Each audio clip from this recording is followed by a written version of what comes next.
All right, well, I think we'll get started and wait for some others to trickle in while we're doing the intros here.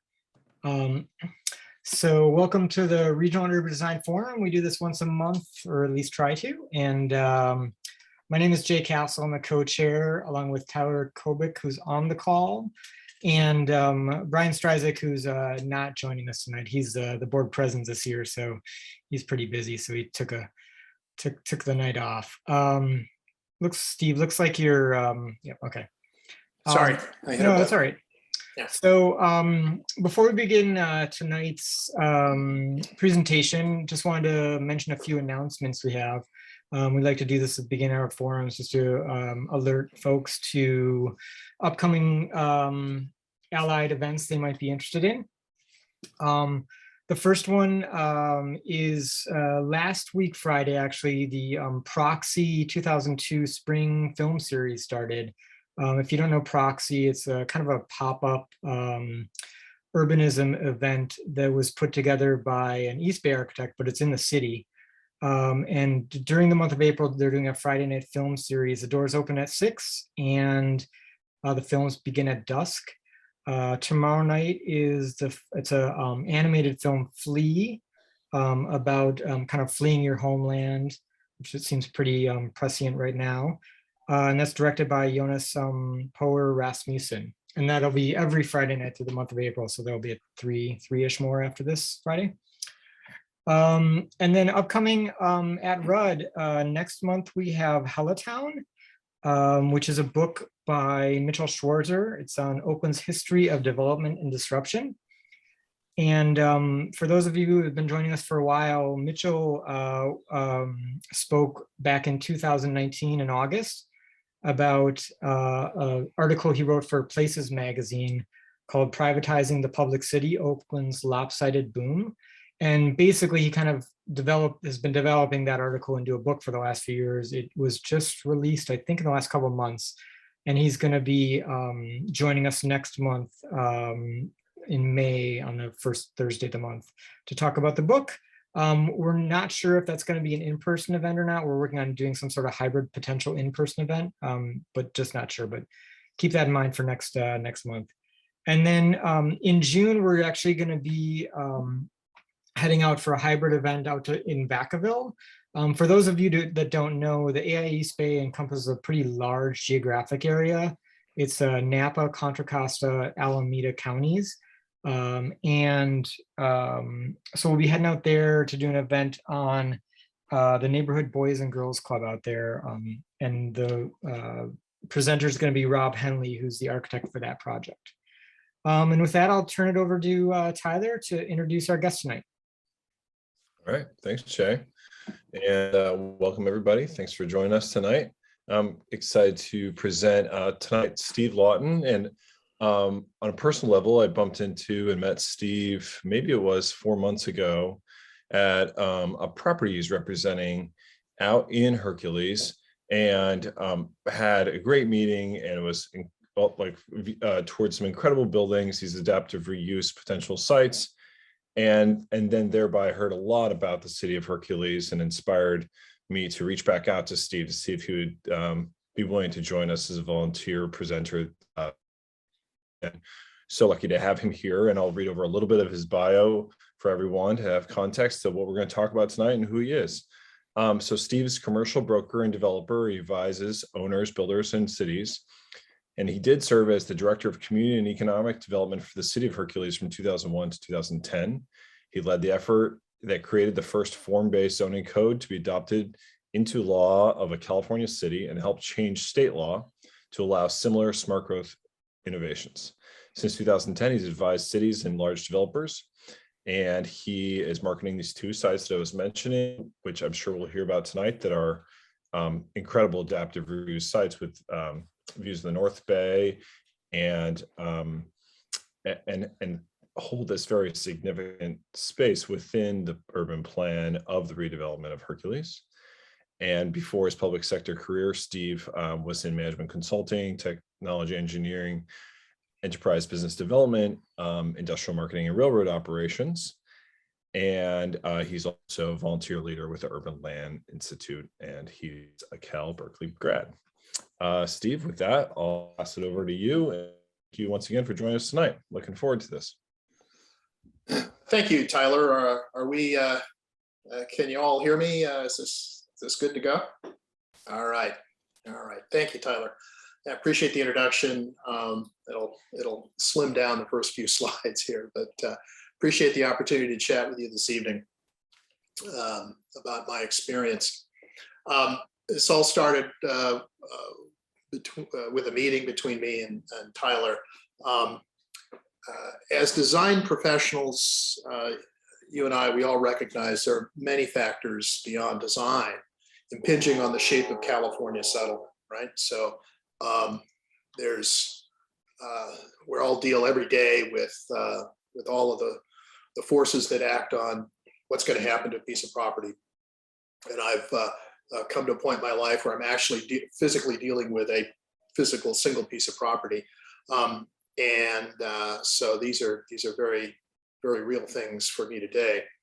The entire story goes far beyond design or real estate to the predicament in which we find ourselves in as Californians and trying to find our way to the next paradigm of urbanism here in this great state. So today I'd like to cover a few topics and make a few claims. First, I think there is work to be done in adapting, of course, the zoning and frankly, the cultural frameworks that we've inherited from the growth years of approximately 1980s to the current crisis. And so the claim here is that there are large pieces of California that were 90% of everything we see was built after World War II. 90% of that was built since 1980. And so the vast suburbs of California, many of them follow the same sort of cascade of subdivision that has led to the current gridlock of rules and norms and culture. The design profession has a lot to say here because people understand the built environment and what they can see. Other sectors, of course, influence the result. I'll use the starting as an anchor point, these parcels that I'm representing, and we'll zoom out from there across time and space.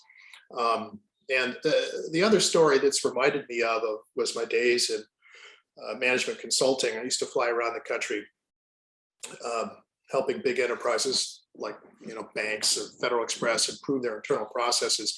One of the checklist items we had starting an engagement was, hey, you've asked us to come and help improve your processes. Have there been any previous failed attempts at improvement? And if so, why? Tell us that story. So I submit that this might be, it's not a failed attempt, but I think we can learn from what happened in Hercules, and I'm eager to have that as part of the record to build upon going forward. The form-based code, I think, fits with the notion of objective design standards. It's called for in current state legislation, and I think there's a deserving of interest. So let me tell you a story about this corner of the East Bay, and then we'll lead a discussion about, or we'll have a discussion about California's challenges. I've got some topics to discuss. But at the end of the presentation, I have some cool historical photos that I think you'll all enjoy, that most of which have never before been seen. So we'll look at the historical photos, and then we'll go back and have the discussion.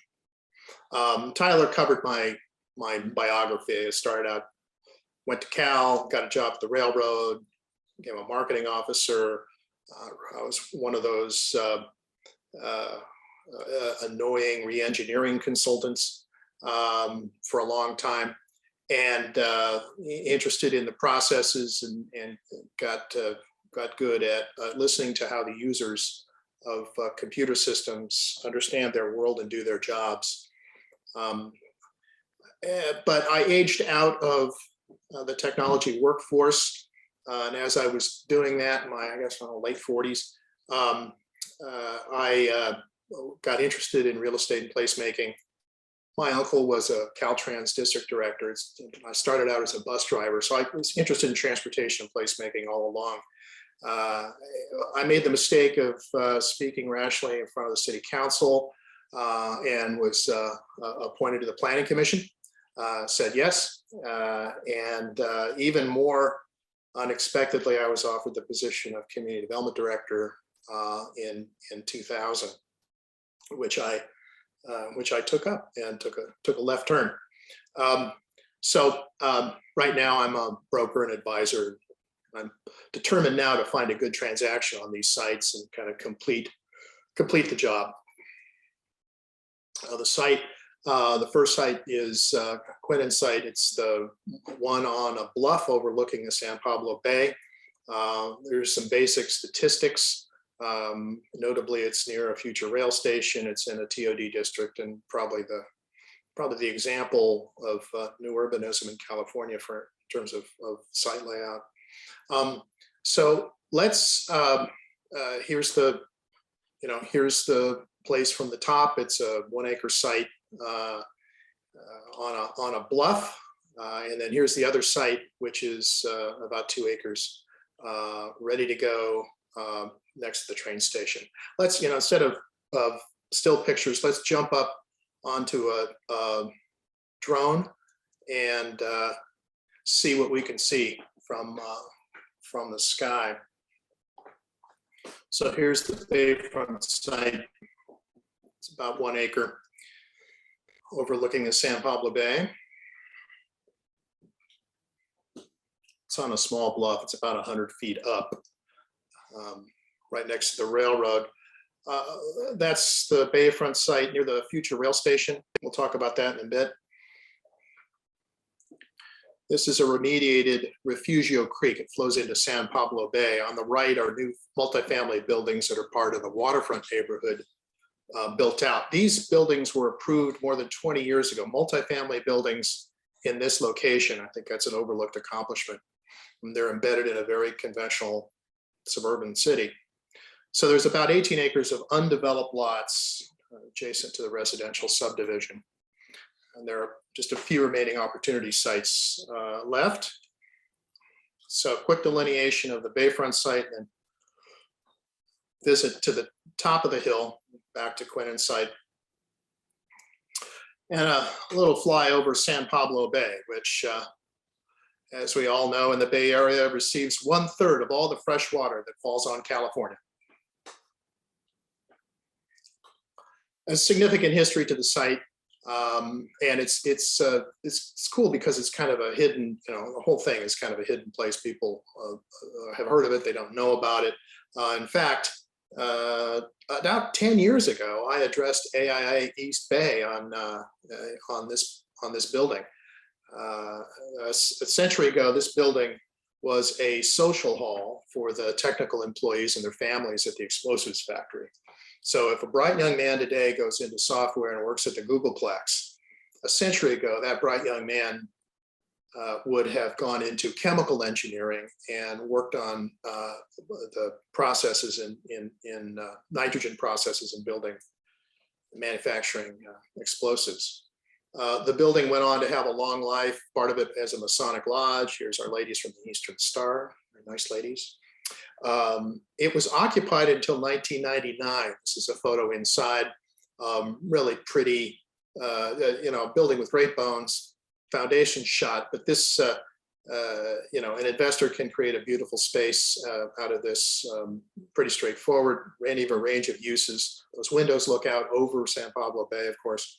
If this building were located in the Golden Triangle of San Francisco, Berkeley, Oakland, I'm certain that it would have been acquired and restored many years ago. Now let's zoom out. There is this bayfront to San Pablo Bay. It has been mostly, not completely, deindustrialized. And then there's a new investment or a new point for a passenger rail station.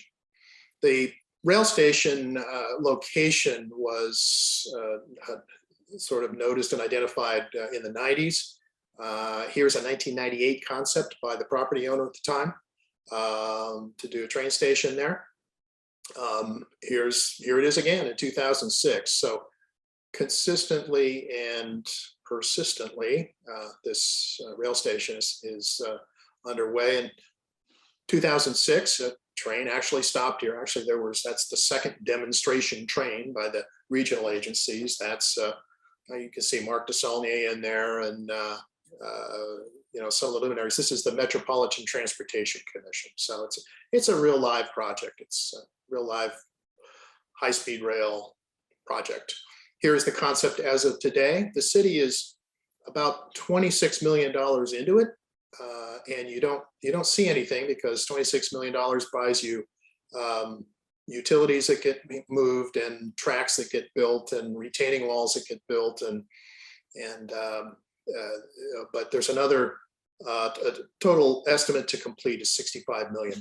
So it's one of these projects that is quiet, on the way, and deliberately. There's no time frame on it. There's no firm time frame yet, but it's chugging along. So reliance on that is a reasonable thing. They anticipate the service would be Capitol Corridor and San Joaquin. So this is a regional rail station. It's not an inner city rail station idea. And also along the Bayfront the Bayfront's pretty, but few get to it because there are not that many people here, and it used to be industrial, and it's the topography. This is a pedestrian bridge constructed in 2014 by East Bay Parks for the Bay Trail. We know that we're in California because it cost $14 million to build a pedestrian bridge, and it took 25 years to plan, fund, and build. It's a beautiful walk. It's a component of the Bay Trail. It's a segment of the Bay Trail. So I encourage you to come out here and take a walk on it. So let's zoom out again in another dimension, and that is, what is this place? How did this place get there? So the main histories of San Francisco and the East Bay are well known. Less well known are the history of places that were essentially factories on the land. These are the places where dwelt the inarticulate, the workers and the local managers of the early industrial firms. And it's all gone now. We can look at some fun historical photos in a few minutes, but the key context is the 9 square miles of East Bay land available in 1972 after the Hercules Powder Company had built explosives there for about 100 years on that 9 square miles, which is now the boundaries of the city of Hercules. So the city of Hercules was the factory. It's literally the factory. So in 1972, large tracts of land were sold by, around 1972, leading up to 72, DuPont sold large tracts to home builders. For a while, they thought that DuPont thought that they could do it themselves. They gave up and sold it off to master developers. And a general plan was delivered in 72. So that's really the start date of Hercules as a residential place, the sort of residential settlement era of the place. There was redevelopment plan started in 83, but redevelopment was not actually really activated until 1999. We'll talk later about the role of redevelopment in all of this. Remediation was complete in 1999. So the family that owned the site near the water held the land for about 20 years or a little more than that, and spent the money to remediate the soil and do what was needed in order to make the land ready for development. So there's some staying power there. There was about 2001 to about 2005, the Waterfront District was planned and built, and also another park was planned and built with the form-based codes. 2010, an important year, sadly, redevelopment was terminated blowing a hole in the city's ability to spend any kind of capital, significant capital money on anything. This is not unique to Hercules. There are many cities throughout California that are blown out like this, but Hercules is one of them. And there was a municipal crisis of governance that we can go into later, but it's all driven by the fact that Prop 13 has just blown a hole in it. Since then, growth has resumed, but municipal austerity has continued, and the city council today, I can tell you, is suffering the same kinds of austerity as as 10 years ago. So whereas I lived in Berkeley for 15 or 20 years and grew up in LA, and I understand that what I usually hear is I've heard of Hercules, driven through there, I never really visited, and that's a little bit on purpose. It was a dynamite plant, and they didn't want you to visit. 15 miles north of Berkeley, every metropolitan region has favored and unfavored quarters. This is in West Contra Costa County. This is the unfavored ragged edge of the East Bay, north of Richmond through the Carquinez Strait. I like living here. The geography is different than the flatlands of Oakland, Berkeley, and south. This is where the Berkeley Hills descend into the San Pablo Bay along the Rogers Creek Fault. So the topography is low hills running northwest with creek valleys providing a limited amount of easily buildable land along the bay margin. So you'll see the residential development pretty much creeps up into the hills off the valleys. Actually, the actual bayfront, the line between the water and the land, was defined by two of the big four that built the railroad in 1878 and trapped the land behind the railroad. And so the topography is substantially changed all along that bayfront because of that. The old, again, Hercules is a 9 square mile city. Just to the south or the west is the town of Pinole, both about 20,000. The city of Hercules has about 6,000 housing units in it. So when San Francisco was a far-flung outpost of the United States, this was the industrial heartland of the region. It was the industrial heartland of the entire Pacific Rim. A belt of industries dotted the bayfront and the Carquinez Strait, including the oldest oil refinery on the west coast at Oleum. That's the old Union Oil thing. Hercules Powder Company's works were among the first along this line of industries. And today, West Contra Costa County, here in blue, is a sub-area of the East Bay. This is a East Bay EDA report. It's a sub-area of the East Bay. The population here is different. Total population is 342,000 in West Contra Costa County. These are the people in support roles, administrative jobs, healthcare, retail. This is the support population for the region. That's the role it plays. There's a surprise. The reason why Denny Abrams did a fabulous job on 4th Street is because Denny Abrams is really good. And within 1 mile, you pick up 3 or 4 Nobel Prize winners and more billionaires than you can shake a stick at. There is still in West Contra Costa County, there's a surprising amount of manufacturing and logistics workers. This is a different place than the rest of the East Bay, socio-demographic SES. Lower educational attainment and socioeconomic status, lower housing costs,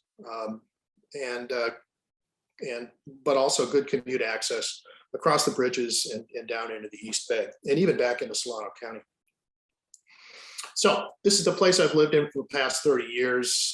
It's important to pay attention to actual interventions that we'll talk about here in how people, citizens, the government regulate and control land use. The design profession, I think, might be interested in having this history recorded.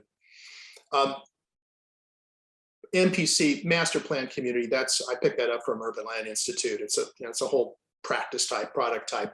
The entire practice of creating master plan communities, you start out with the industrial corporation that owns a whole bunch, and then that goes to the master developers, that goes down to the home builders and their homeowners associations and the cities and everything else. So we have this cascade that happens, and it happened is this pattern. This is the California development pattern for everything except the old traditional pre-World War II cities, and especially, with a special twist after CEQA in 1972.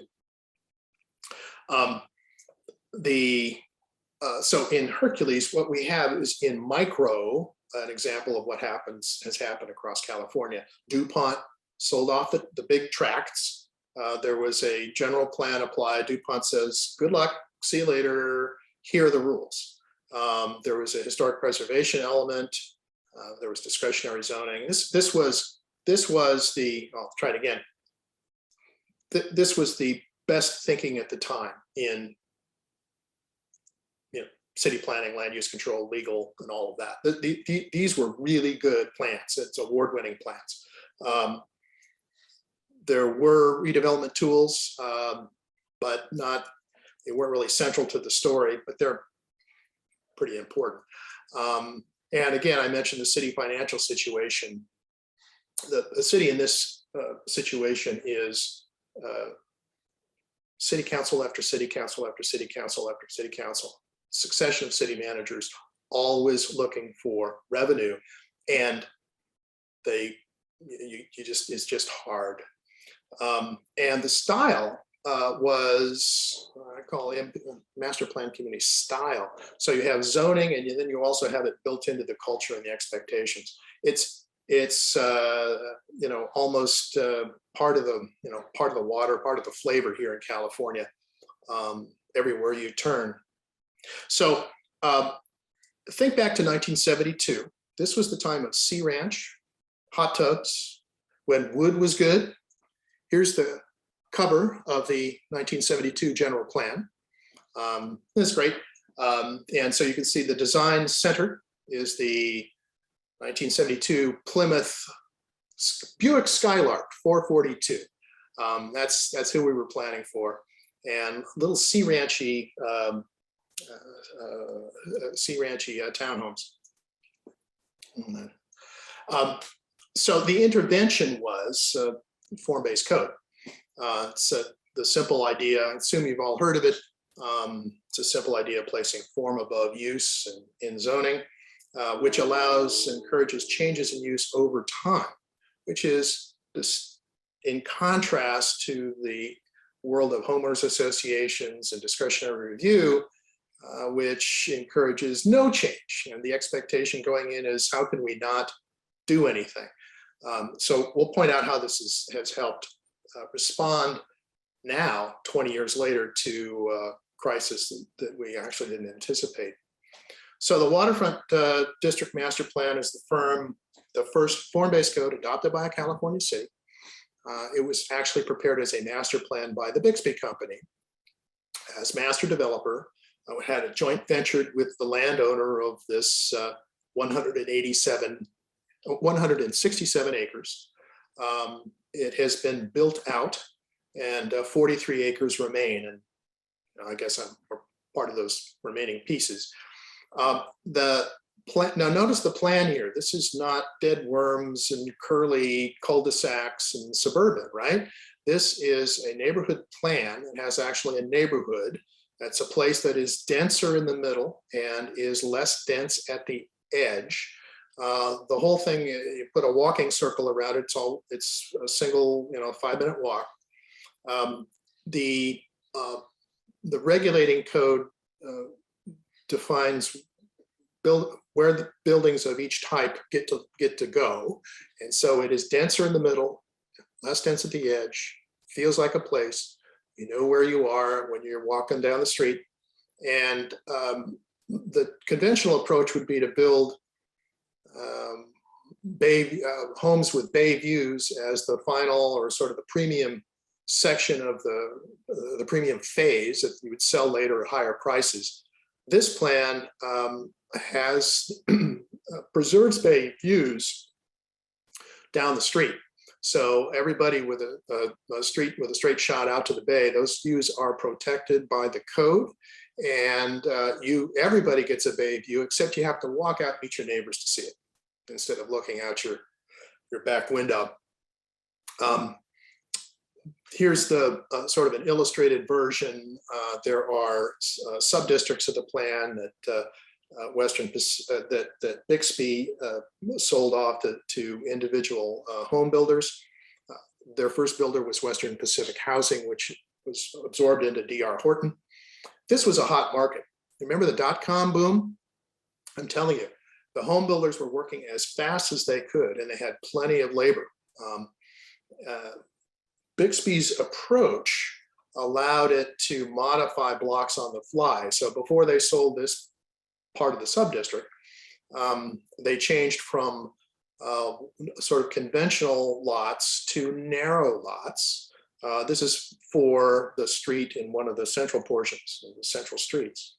And then here is the result, the built block row houses. Now this, keep in mind, this is built by a production home builder as fast as they could in the middle of the dot-com boom, and they came up with this. It's that's, I think, what attracted, or was notable to Tyler. And across the street, they're townhouses. This is fresh out of the box in 2006. Townhouses, quiet, small retail space. This building went up, was immediately sold off. But this is a building in a subdivision in the Bay Area in 2005. I think it's remarkable.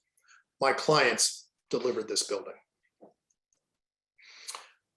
So go back to about 2001, the dot-com boom. Yeah, there was a big boom. And so here are all the machines doing their thing over the newly remediated soils. And occasionally there would be little discoveries, such as this buried tunnel from the powder works that was a lot of fun to find, fun for everybody except the home builder.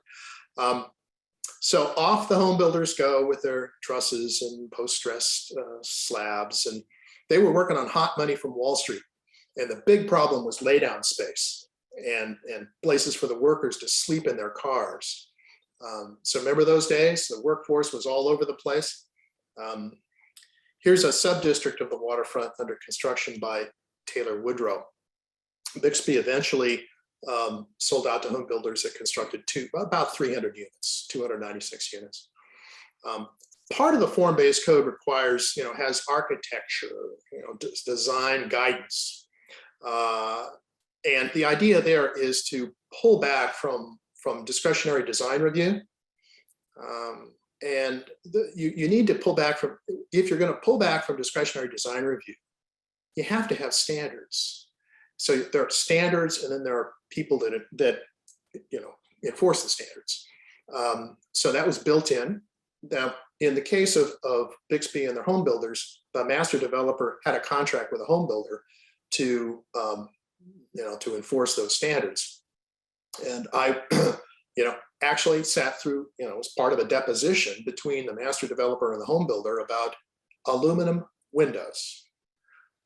And the master developer won. And there are, can you imagine what injustice would have been done to these buildings?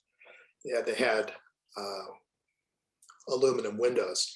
So successful project, got published, and everybody apparently made money on it.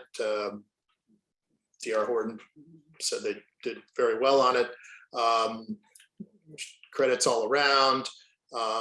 Here's KTGY and Jill Williams, who's gone on to run the world from KTGY Central. So she did a really good job.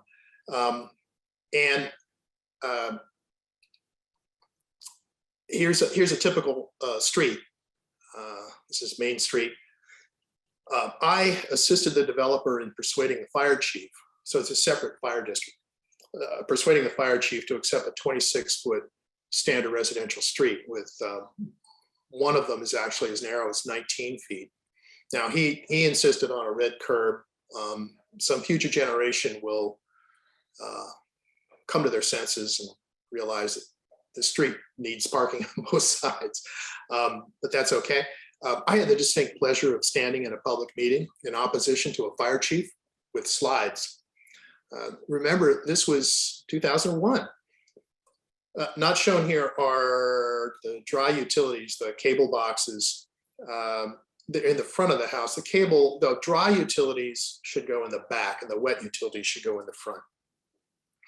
The first sub-district had 218 homes. Here's the main intersection, and there's unbuilt land that remains today.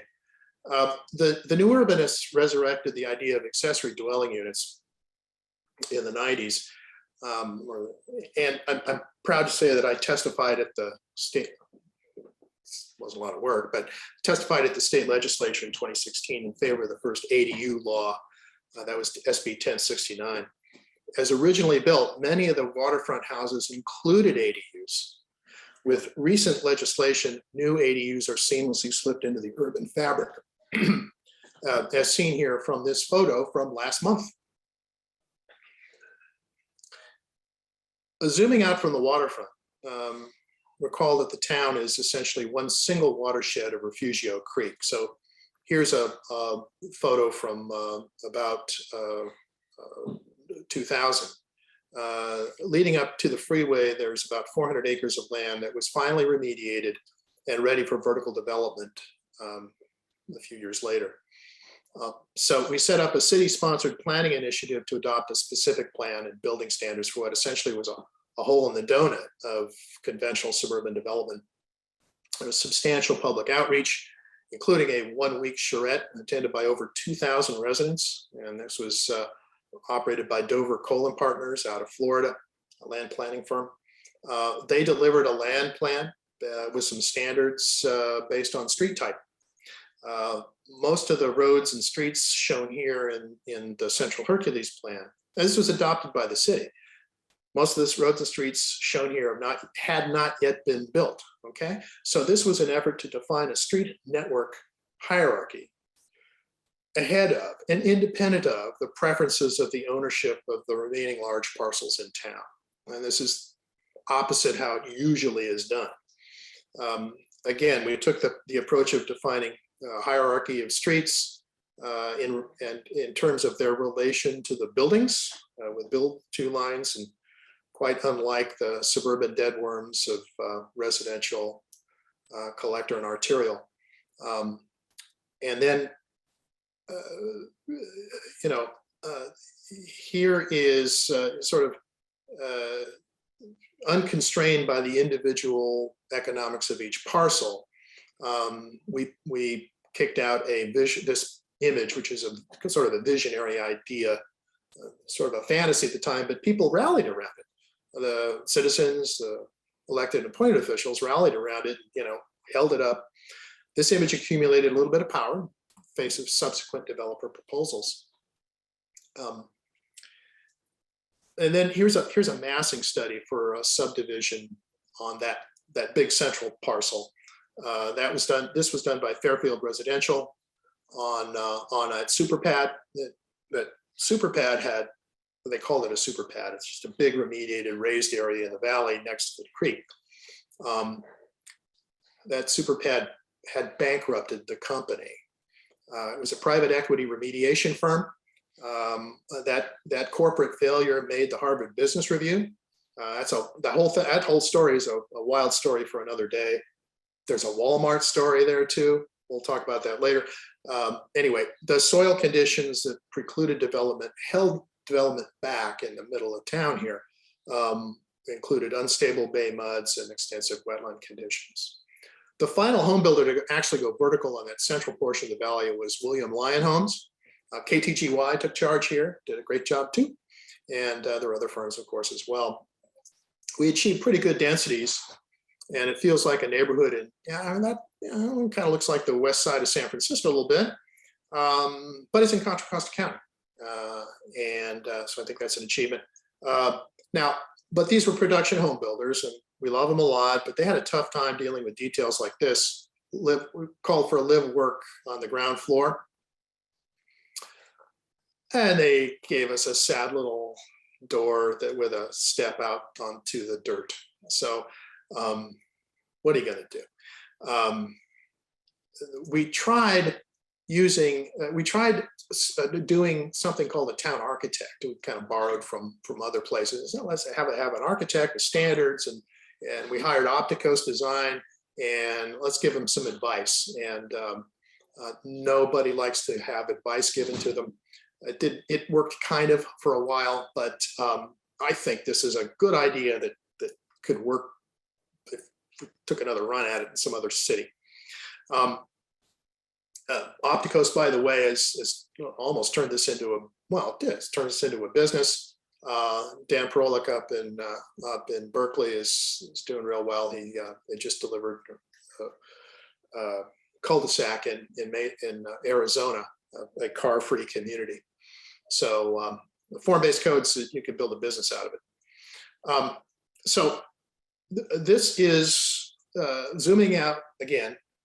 These are the main districts in the valley there of Hercules, the Bixby, the old Bixby waterfront. I'll just call it the Waterfront District, and then there's the Central District, and then a whole bunch of stuff is going on around it. Those are the two large areas you see from the freeway as you fly over in your car. Keep your eyes on the road there. So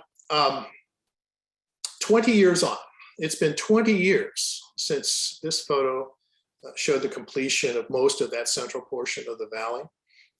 At the bottom of that tract, you can see with the graders in there, that is a pad that in 2011 became famous in a redevelopment and affordable housing scandal that made the Wall Street Journal.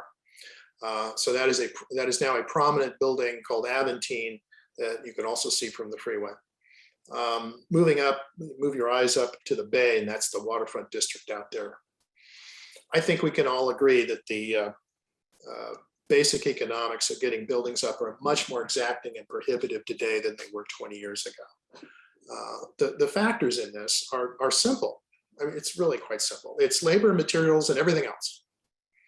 And I know that because I'm trying to sell some land here and trying to understand what the business model is to acquire and build on a small site. It's obvious that this is a difficult thing. So here's kind of one reason why: labor, materials, everything else. How have things changed? How things have changed from 2005. Oh my gosh, how much does a house cost in California? In coastal California, the values are so high. Why can't we get anything built? And the answer is that the costs have gone up far in excess of sales price, and the result is just crushes land value and just kind of extinguishes a whole lot of deals. So I was really kind of shocked to actually ask this question and look at the numbers. We have, but others have done that too. TMG has a fabulous presentation on this, of the crush that has occurred since 2005. And I mentioned labor. You can't, the labor back then is not the labor you can get today. So that's the circumstances we are in. So just a word from our sponsor. Be a great opportunity to acquire a waterfront site with a range of possible uses. The ideal acquirer would be familiar with ground-up development, perhaps mixed use, and historic tax credits. I believe that someone or a firm is good at this in the East Bay and is looking for an opportunity. So I'm confident that we're going to succeed. The underlying pro forma and business model for this would be a good model for how California is failing, and if done well. So as design professionals or public officials, which I used to be, we've all seen studies of California, multiple studies of California's housing and, frankly, crisis of urban settlement. Where are we headed? Here is a study from yet another think tank predicting 4 possible futures for California, depending on how legislation changes and other things change. 20 years on from the Hercules interventions. The standard model of home building that leaves behind zoning ordinances, financial arrangements, and cultural norms that prevent us from adapting to our new reality is still there. We are governed by ghosts. Fortunately, there's a refreshing wave of new thinking out of the legislature that is shaking up these state and local relationships. It will take some time. And meanwhile, we all need to draw our buildings and close our deals and make our clients happy. But AIA can provide some leadership from the design community. And I thought about some of the topics that you all might be interested in discussing in reaction to my little story now. So here are some discussion topics. I'll put these back up in a minute, but first, the fun part, the historical photos. I imagine that the design professionals are kind of like me and enjoy this stuff. So for a local historical society, I'm creating a new website. I've discovered all these photos that have been collected, about 5,000. Some of these have never before been seen because they were provided privately to us from people that used to work there or their family, their grandfather or something. Unlike other cities in the Bay that have rich and well-documented histories, most of the local histories around the Bay are similar and kind of boring. Farmers, Native Americans, Spanish Americans, Farmer John sells to the home builders, and now we have Danville. It's kind of like boring. All of those places, like saying, it was quite a surprise for me to discover the history here, the hidden history. A little bit of classroom here. High explosives was the invention. It is essential to all modern living. We could not live like we do without high explosives to extract minerals from the earth and make the Panama Canal. Dynamite was one of the first global brands. And it was really, in California, it was one of the earliest examples of industrial innovation. A lot of the dynamite manufacturing technology was invented right here in Hercules.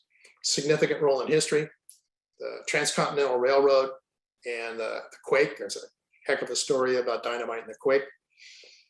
Hercules 100 years ago was the largest explosives factory in the world, producing 1/3 of all the TNT used in the United States by World War I.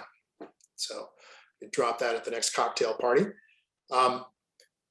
California Powder Works was the company.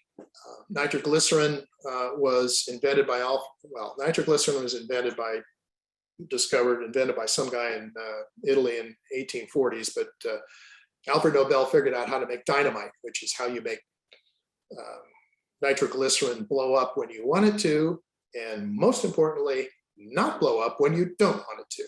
That's what dynamite is. Here's tunnel number. This is right next to tunnel number 6.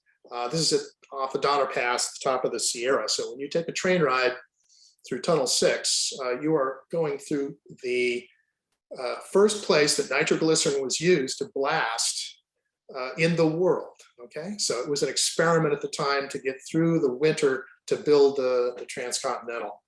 California Powder Works was started in 1861 in order to manufacture black powder because the Civil War was interfering with shipments to California. They were down in Santa Cruz. This is a covered bridge in Santa Cruz. And they stole the formula from Giant Powder Company. Giant had the license and the agent in order to sell Alfred Nobel's new invention, dynamite. So they stole the formula and named it Hercules because Hercules was the mythical god, mythical hero that slayed the giant. That's why it's Hercules. And so the name of the product became the name of the place. Here is the headquarters and senior executive management. Love these. There's nice suits on a plank walk. This building is a temporary building amidst the ruins of San Francisco after the quake. There's a great quake story about using dynamite to blow up blocks, handing it to the army guys, and they didn't know what to do with it. Real quick, black class. Explosives. There's a class of chemicals called explosives. Originally black powder, then nitroglycerin is our first high explosive, and then there's a whole succession of technologies here that has really been tracked. So one of the machines is a nitroglycerin trolley that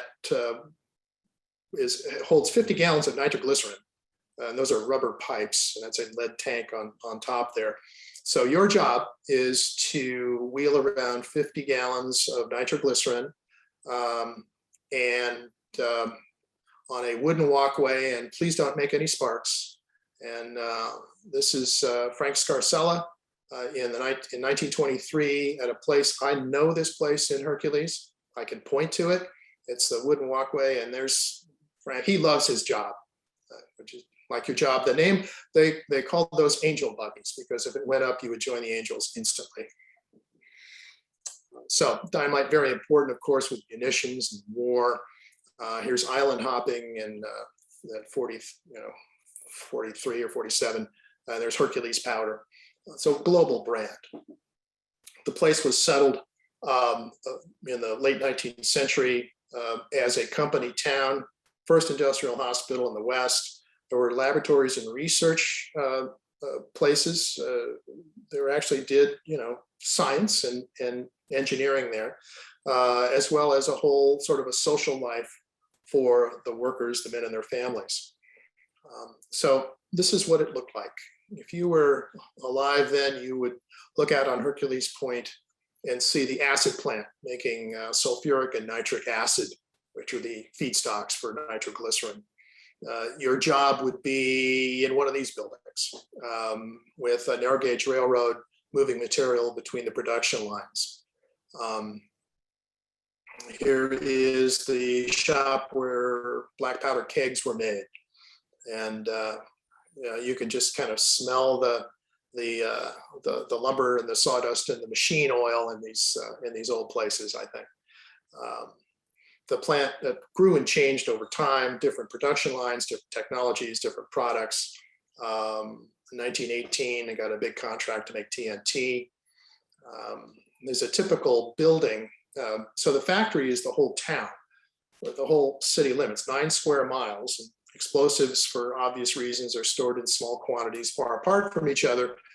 This is a bunker. The framework there is for an earthenwork blast protector, right? So there's wooden, earthen, rammed earth protection on a couple of sides of the building. So when the building went up, the explosion would go up instead of sideways. And here's one of the locomotives on the internal narrow gauge railroad. So it was compressed air, right? You don't want to have a smoky, sparky locomotive in a situation like that. And just above the locomotive, you can see the superintendent's house. It's called White Columns. There was also a vessel, and there was a wharf, and there were railroads. There's a lot of transportation to move material in and out. And here's a crew. Here's some masons and their bricks and their hats and their mustaches. I'd hire these guys. They work all day. And there was the factory, and then there was the place to live. So this is a picture actually of my house and Quinnan Hall and the top of the hill. So this was the administrative, technical, and social headquarters of the little company town. Here's a house no longer standing. It was the Bachelor's Club. So single men that worked at the factory could hang out at the Bachelor's Club and not cause too much trouble. Here's the Hercules Hotel where those men would live on site while they were working contributing. This is the hospital building. This is the first industrial hospital I mentioned. This building is on one of my sites, and it's just a kind of a regular bungalow, but there it is. And this is the White Columns mansion with the white columns. So this was the superintendent's house. It burned down in like 43. And here's the superintendent and his house. So there was a whole society. There was life. We have records and diaries of living here. It seemed pretty great, except for the headaches that everyone got, or many people got, many workers got. Working with nitroglycerin gives you a splitting headache. It's a vasodilator. Here's my property, Quinn and Hall, and Charlie Cronin's motorcycle. We know who that was and what that motorcycle was.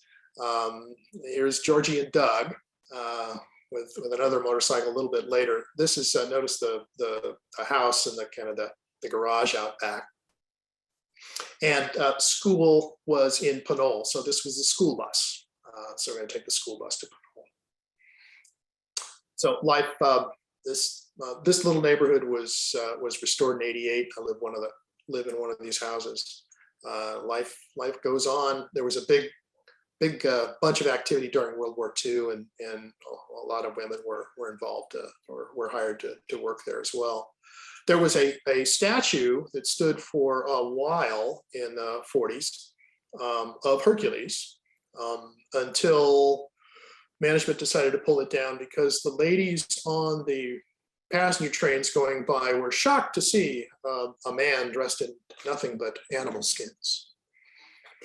So quitting time, let's knock off, punch the clock, go home. Here's the water tower that most people alive, older people remember. That's what they saw. That's all they saw because nobody went there because it was a dynamite plant. That'll do it. Here's some discussion topics, and I look forward to any Q&A.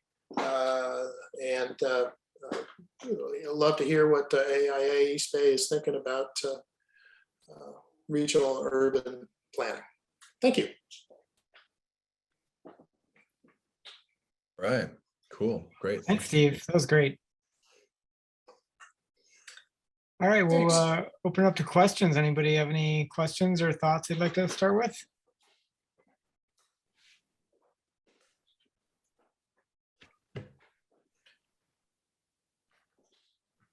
Well, I'll start out. One of the things I'm just interested in is, I feel like these form-based codes were kind of all the rage 15, 20 years ago.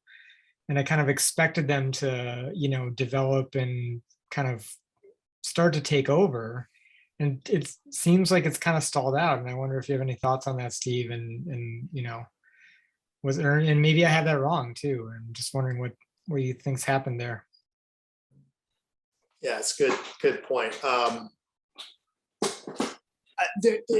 Nationally, there are firms that have, as I indicated, Opticos and others. They're still alive. I mean, the CNU just had their conference in their Congress in Oklahoma City. So there's a small number of practitioners across the country that have a practice in writing form-based codes. So it's not dead. It's just hard to do in California. And I think that there is a good chance that they can come back because they are objective design standards that are going, very key in the current change in state legislation, right? So you can't deny based on what 4 planning commissioners happened to think when they rolled out of bed that morning. So that's I think that the frameworks that you really have to kind of take things apart before you put it back together again with a form-based code. And generally municipalities don't like to take things apart. But I'll leave that to others at CNU on what sort of a deeper assessment of what what those causes were for sort of having a hot moment and then don't hear about it anymore. The other big thing that happened was the 2008-9 recession. It just like blew apart sort of the momentum that it was having. I had a couple of meetings in Sacramento about form-based codes and about that time, and we were talking with the Strategic Growth Council and Office of Planning and Research about how can we slip this into the law, as a permissive piece for cities. How do you provide technical assistance? Another factor is the city's technical staff, or they're stretched, and it's a new thing. So risk averse and all those usual things that you'll find in a municipality. Yeah, I mean, it certainly seems like the time is right again with, all the stuff coming down from the state right now to kind of, look at that again and look at incorporating the possibility of form-based codes going forward. I think it's really important to give, sorry for interrupting, but No. a little sales pitch here. People talk about what they understand, and a well-written, well-illustrated form-based code is something that a citizen can point to and understand why are we saying no, or why are we saying yes to this particular building. And so the idea here is to go back to the idea of a general plan and a zoning ordinance that sets forth what we want to have built here, and then sticking with it and not making that decision again on Thursday night.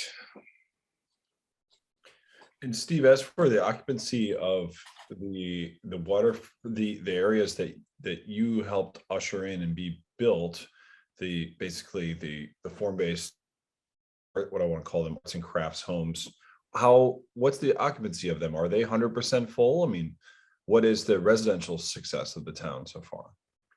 Oh, it's like any other subdivision in the Bay Area. It's immediately sold out, rising prices. Now they're rising to a level that is lower than the other parts of the East Bay. Yeah. And then there's some struggle still with the commercial areas, or these hinge point areas that you all identified in some of your planning exercises, such as this piece of land that you've brought up, that are like kind of these missing holes in that development build out, right? Right. And so I'll be frank and you'll be earnest. The vision at the time, this is 20 years ago, was that supported by Bixby and everybody else, everybody got behind the idea of having a small, sort of like a Point Richmond feel, a district of small shops and places to go, non-residential uses on the top of the hill. And that's sort of how if you look at the underlying zoning and everything, that's all in support of that vision. And that I think that, but for the escalation in construction costs and all of the other factors, that would have been realized. It was that 2008 recession that just like smashed everything. And so it needs a reset. This neighborhood does need, and now, by the way, can support, non-residential uses, right? So the challenge in planning for that is retail always follows residential. And so you can't really see if it's going to work until you have the residential rooftops. And also, we all know how retail works in this country, and it works in shopping centers, and it works. We do not have a model of the corner grocery store. We don't have it. We can code for it, but it's not going to occur because the suppliers are not going to be there. I mean, there are remnants of that in the old traditional pre-World War II places, and it's a lovely thing, right? So maybe a move would be an accessory commercial unit, right? a store of some kind attached to a house. And I'm talking about throughout California. I'm going to say Inland Empire, right? Or not Irvine, but throughout California, if you have a one of these plug-in suburbs that was done in 1985, it's getting kind of tired now. And I think we've come to the point in the culture with the retail upset that you could find places where citizens and the municipality would support dropping small commercial uses right into the interior of suburban streets. If I think you can get behind that if it's it's done right, and I think that's maybe a place that the design community can get its teeth in first, and offer some examples. I did retail brokerage for a little while, and it's the world today, and with delivery and pandemic and Amazon and all of that, all of those economics, I think, and on demand, all those economics are very interesting, and somebody's going to figure that one out. But it's the challenge, of course, is that everything has to, the way we do everything in this country is all at scale, right? And so the challenge here, my project, is how do you do this? How do you innovate at a small scale?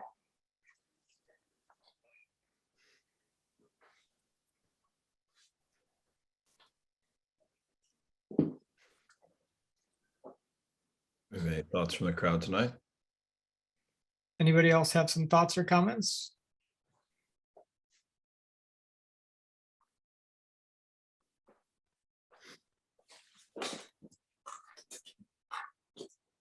Well, Steve, I'm actually still wondering about too, if you could talk a little bit about that rail station, which I think is, kind of intriguing and could kind of bring a lot of, dynamic and make that retail portion a possibility if there's people who are coming there, from outside the area as well. I mean, in a way that in some ways, like Point Richmond, it's like, it's neighborhood serving, but it's also a little bit of a destination, right? Right. And I'm wondering what the possibility of, and what the timeline is for that rail station. Right. So the good news is the site has been reserved, and there's been a lot of infrastructure around it. And it is definitely on the allocation list for funding. The challenge has been to get it up to that, above the line in the allocation list. So there's, I've used to know that stuff by heart, but I don't do that anymore. But there was just a meeting that they approved going for the rest of the $61 million. High-speed rail is, there's little legs of that thing are the Link 21 project and all the transit projects down in Southern California. So I don't have any more information about timelines and build out and all of that stuff. If the money comes, right, it seems like it shouldn't be too bad. There's some utility relocation to do, and there's a station to build, and there's a few little track switches to build. But it's there's a bridge. I got a bridge over the creek, so that's kind of the main thing. Sidebar: the creek, as it enters the bay, takes like a dog leg, and every civil engineer I've ever talked to working on the job, who's like, that's his job would be to know that, had no idea why that occurred, and why did they do it like this? Well, exploring some of these photos, I see them digging the trench where the creek's going to go. Interesting, but not useful information.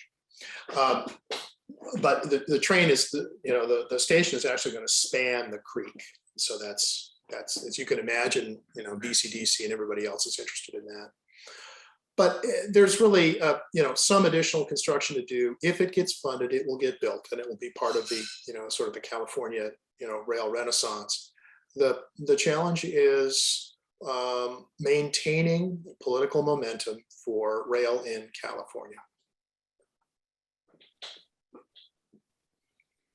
Is that going to be like an Amtrak station then? Just another, like, basically an infill stop generally, or is there thought about having it be like setting up that line as more of a commuter rail kind of setup?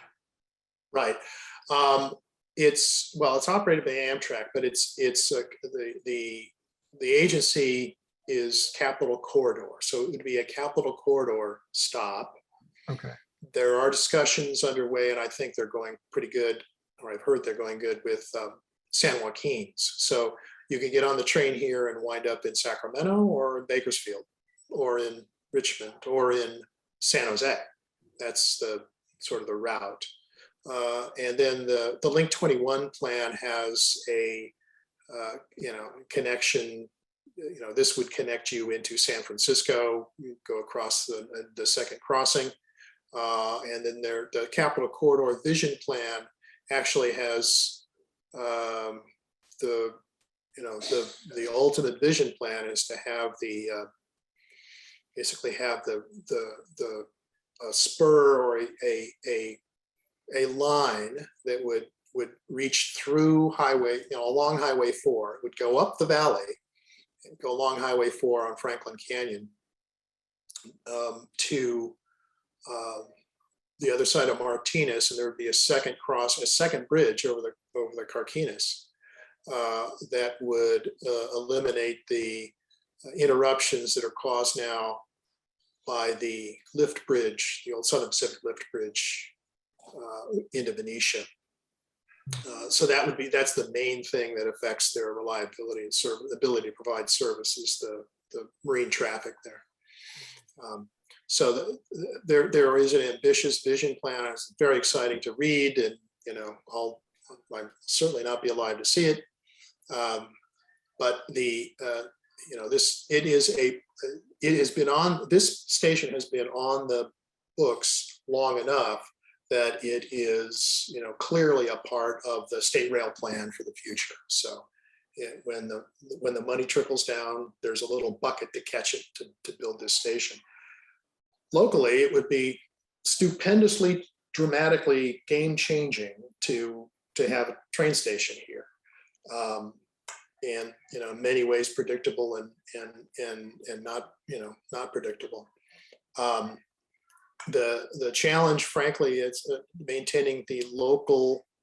There was a cohort of the city council that has sort of lived with this thing for a long time, and they're getting along in the tooth now, and I hope that the next cohort picks it up, because they've got their priorities too locally, right? The reason why it's on the books, the reason why it's a candidate project, is that there's been consistency for 20 or more years in political support in the city to talk. Everybody wants this to happen, and given the new generation, pandemic and all of that, everything's upside down and backwards. And I just hope that it doesn't get lost in the shuffle. Cool. It is astonishing. This, the largest single source of revenue obtained by the city is the utility user tax. Typically in a city, you will see the largest single source of revenue is something called the property tax. So the story goes, without getting too long in the tooth, but Hercules decided to reduce its property tax by one vote, made the decision to reduce its property tax in 1978, May, 1 month before Prop 13. And so it got stuck at that level. Wow.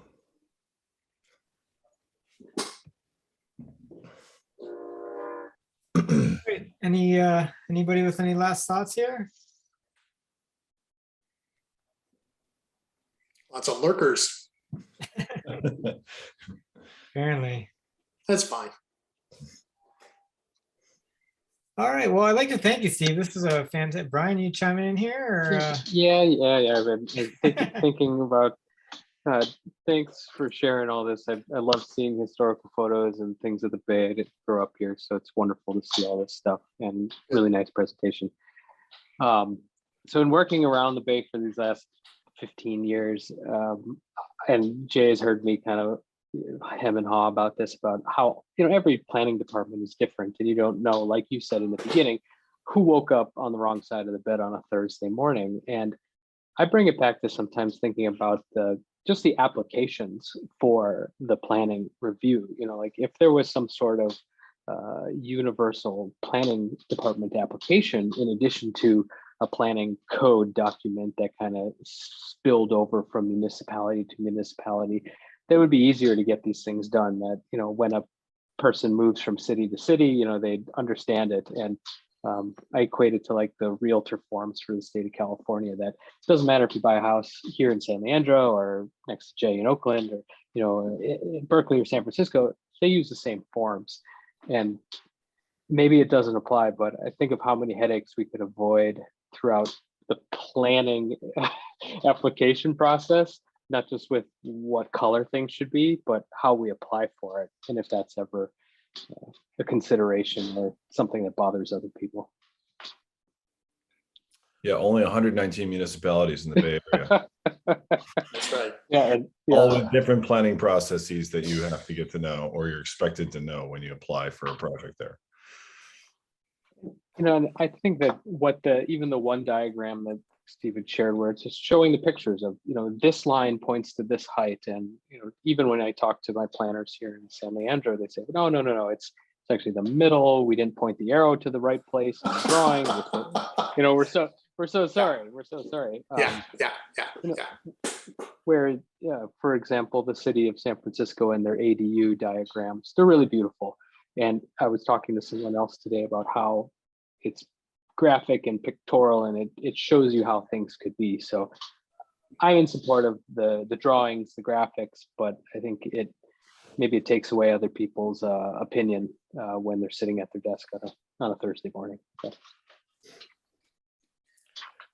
Yeah, from my days as a management consultant, look at the application form, or not a consumer app, but sort of an internal form or an internal process, and we figure out so why, you show up at somebody's cubicle and ask them, why. So what do you do? And I say, well, no, it's the 5th of the month. It's time for me to prepare my report. And so I'm going to take the numbers out of this screen here, and I'm going to write them down on this screen there, and then we send the report off to the control section. And okay, that's your job. You go over the control section, and you go like, this report you got from the other guy. What happens to it? It's like, well, we don't read that report. I don't know why they sent it to us. And so, I mean, the reason for all of this complication, I think, in land use control is to prevent development. I mean, they just really don't want to do it. Now, that's easy to say, but over a period of 100 years in California, we've accumulated norms and cultures and laws, this hairball that we have. And the question is, how do you break through it? The hardcore new urbanists, say, wipe it out and start over with this. And that's absolutely not how the world works. How do you intervene? It's a living organism. How do you intervene like a surgeon and go in, and what parts of the zoning code are you dealing with? And it's not just the zoning code, it's the process of who understands this material? What are they told to look for? What have been in the past, the horrible political mistakes that now energize everybody to not do that thing again, So it's, it's not so much draftsmanship as, sort of therapy. And this, I think that the state could play a really great role here by under technical support, by directly hiring gobs of San Luis Obispo or Cal Berkeley, grads, or a complete career would be, sort of traveling planner with some authority to not only help but encourage change. Because what the cities and the counties and the agencies are saying right now is like, I've got all of these requirements and mandates down from the state that, frankly, my city council doesn't like, but I've got to deal with them. And I'm out of time. I'm out of staff. I can't do it. And so I think that's they're the professionals, the next generation professionals. That's what I'd like to see, is a roving technical assistance workforce of urbanists. That weaves it all together. Yeah. Yeah, that's really interesting. Yeah.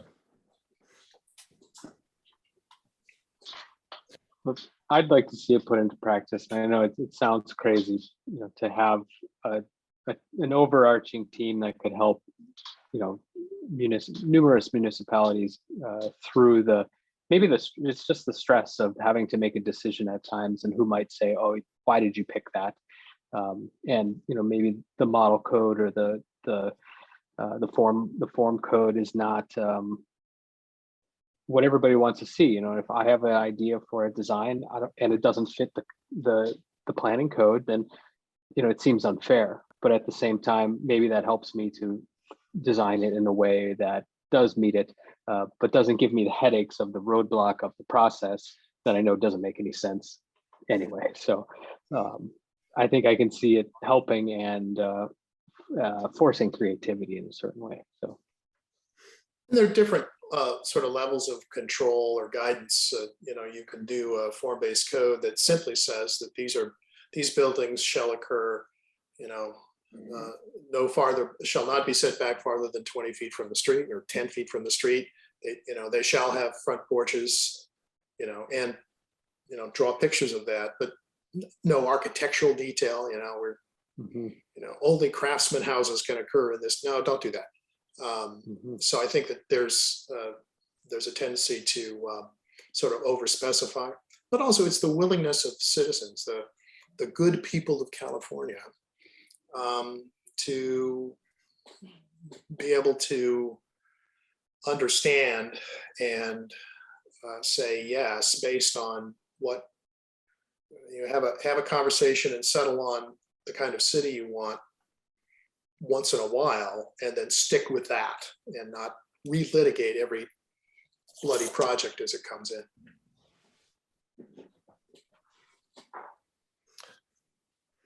I gotta get rid of lawyers first. That's right. And then there's the lawyers. Yeah. First thing we do. First things That's right. we do. That's Yeah, right. talk to my wife. Yeah. Oh yeah, sorry. Attorney who normally sits in this chair. Yeah. All right. Well, I think that probably is a good time to wrap up, and I really appreciate your time. It's a fascinating story here tonight, Steve, and yeah, thanks, Steve. And your expertise. I probably will find myself trying to join or see what you're presenting at ULI. Do you want to plug what you're doing at ULI? Yeah, got to plug that. May 5th, we're doing a program on BART. So BART has noticed that its ridership is down 30 to 30%, and that's driven by occupancy in the central business districts, downtown being at about 30%. And so BART has had a transit-oriented development program for building in its parking lots for a few years now. There was a big policy change in 2016. That TOD strategy or TOD policy really focused on housing. The reason so let's build housing in Pleasant Hill BART station. Let's build housing on North Berkeley BART station. Okay, so the idea is you live next to the train like a normal grown-up city you would, and instead of driving your car to the train, right? And that's the big flip. BART is now asking, hey, wait a minute, these people aren't working downtown anymore. Should we be including more office and other workspace on on the TODs, the TOD properties, the station area and the near station area, especially down the A line, which is from Oakland to Fremont, especially in Hayward, or to start Hayward. And so BART has asked for ULI's assistance in understanding what some of those are. What are the developers, the office developers looking at today? What are the trends they think are going to be permanent in terms of work from home and all of that? Does it make sense for us to pivot our strategy a little bit from housing on BART stations to housing plus workspace on BART stations? Because the central business district that BART was designed around, BART was designed to deliver commuters to downtown San Francisco. That was 50 years ago, and it's a different world. Yeah. So that's May 3rd, May 5th. Is that Wednesday? Thursday? Sorry. I apologize. I have May 5th. Oh, May. that's Thursday as well, though. That's actually our next event that night. Are you doing that at night or during the day? It is 4 o'clock. 4 o'clock. All right. So yeah, May 5th. You do that at 4 and then you join right at 6.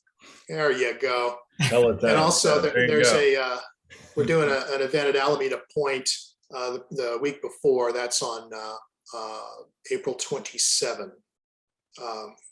So you can check that out on the ULI website. I'm going to go out and check out Alameda Point. Okay. We Have a few beers. Members. We've been looking to do some allied things with ULI anyway. Yeah. It'll be great. All right. Well, thanks so much, Steve. You bet. This is great. Okay, everybody. Appreciate the opportunity. You bet. All right. Thanks. Bye, Same guys. wave. Yep. Yep. Bye.